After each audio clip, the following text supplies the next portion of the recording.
Sumainyo ang Panginoon at sumayo rin. ang mabuting balita ng Panginoon ayon kay San Juan. Papuri sa iyo, Panginoon. Noong panahong iyon, sinabi ni Jesus kay Nicodemo, "Huwag kayong magtaka sa sinabi ko sa inyo, lahat na kailangang ipanganak na muli. Umihip ang hangin kung saan ibig, at narinig ninyo ang ugong nito, ngunit hindi ninyo alam kung saan manggagaling at kung saan paroroon. Gayon din ang bawat ipinanganak sa Espiritu." Paano po mangyayari ito? Tanong ni Nicodemo. Sumagot si Jesus, "Guro pa naman kayo sa Israel at hindi ninyo naunawaan ang mga bagay na ito. Tandaan ninyo, ang aming nalalaman, ang sinasabi namin at ang aming nasaksihan, ang pinatutuhanan namin. Ngunit hindi ninyo tinatanggap ang aming patotoo. Kung hindi ninyo pinaniniwalaan ang sinasabi ko tungkol sa mga bagay sa sanlibutan ito, paano ninyo paniniwalaan kung ang sabihin ko'y tungkol sa mga bagay sa langit? Walang umakyat sa langit, kundi ang bumaba mula sa langit, ang anak ng tao.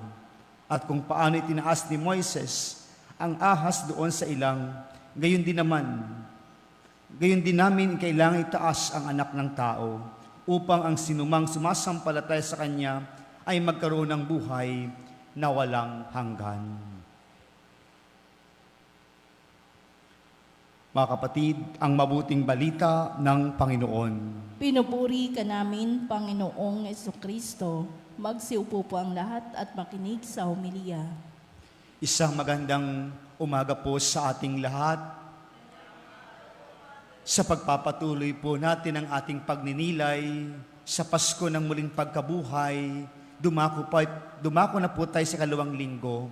At ngayon din po ating ginugunita, si Santa Catalina de Siena, dalaga at pantas ng ating simbahan. Kung napansin niyo po ang ating mga pagbasa ay tungkol sa pagpapahayag ng katotohanan at kabutihan ng ating Panginoon, dulot ng muling pagkabuhay na ibinibigay sa atin.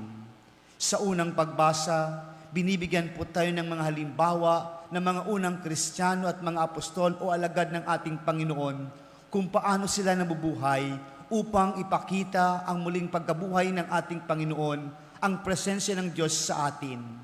Sila'y nagkakatipon-tipon, sila'y sumasampalataya, at sila'y nagbibigayan. Mga minamahal na kapatid, ito ang nais sa ating pamumuhay.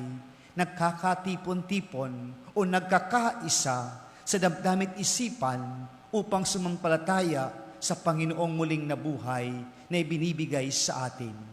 At kung ganoon, mga minamahal na kapatid, nandoon din yung paggawa ng pagbibigayan. Sabi po sa unang pagbasa, mula sa mga gawa ng mga apostol, ipinagbibili nila ang kanilang mga ari-arian at ibinibigay sa mga apostol. At ang mga apostol nangangasiwa at sila nagbabahagi sa mga nangangailangan.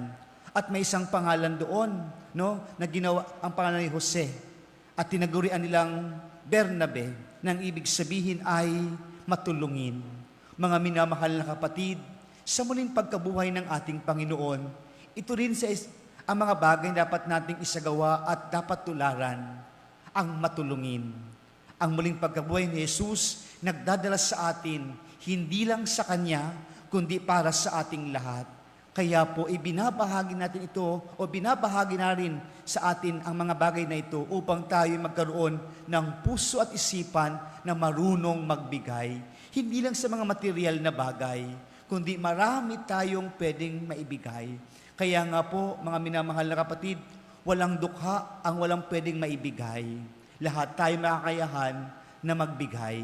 Kaya po, ito ang diwa ng muling pagkabuhay ng ating Panginoon dahil siya mismo ang nanguna para sa atin. Ibinigay niya ang kanyang buong sarili para sa atin upang tayo mapabuti, upang tayo magkaroon ng buhay may kaayusan at buhay na walang hanggan. Kaya po sa ating ebanghelyo ngayon, sabi ni Jesus kay Nicodemo, dahil kahapon si Nicodemo ay pumunta kay Jesus at nagtanong tungkol sa muling pagkabuhay, born again. Anong sabi ni Jesus? Dahil tinuturo ito sa atin, ibinibigay sa atin ang katotohanan, hindi nyo mauunawaan kung hindi nyo tatanggapin. Mga minamahal na kapatid, ito ay ang hamon sa atin.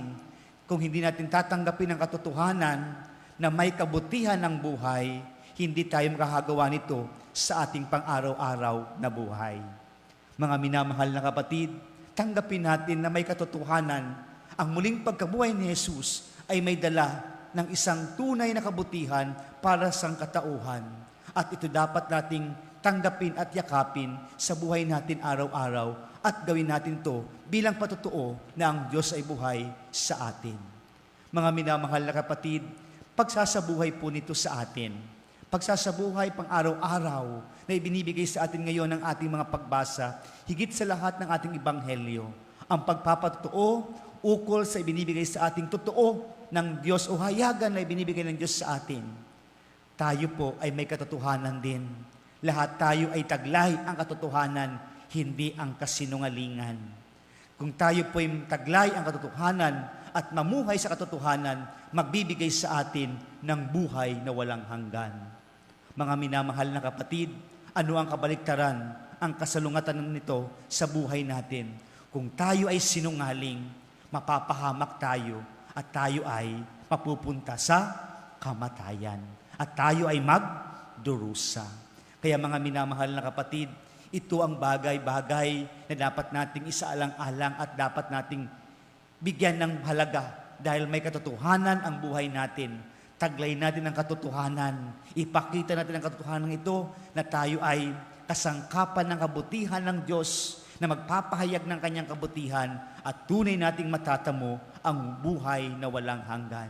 At ito ang nagbibigay sa atin ng panibagong buhay araw-araw. Mga minamahal na kapatid, tayo ay pinapanganak muli dahil sa taglay natin ang katotohanan. Kung tayo nananatili sa kasinungalingan, kasalanan, o mga kasamaan, hindi tayo nagiging bagong buhay o nagkakaroon ng bagong buhay dahil tayo ay hindi nagpapasakop sa katotohanan ibigay sa atin ng ating Panginoon. Muling nabuhay si Jesus.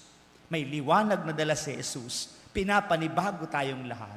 Kaya mga minamahal na kapatid, ito ang ating buhay at hamon sa ating pag-alakbay.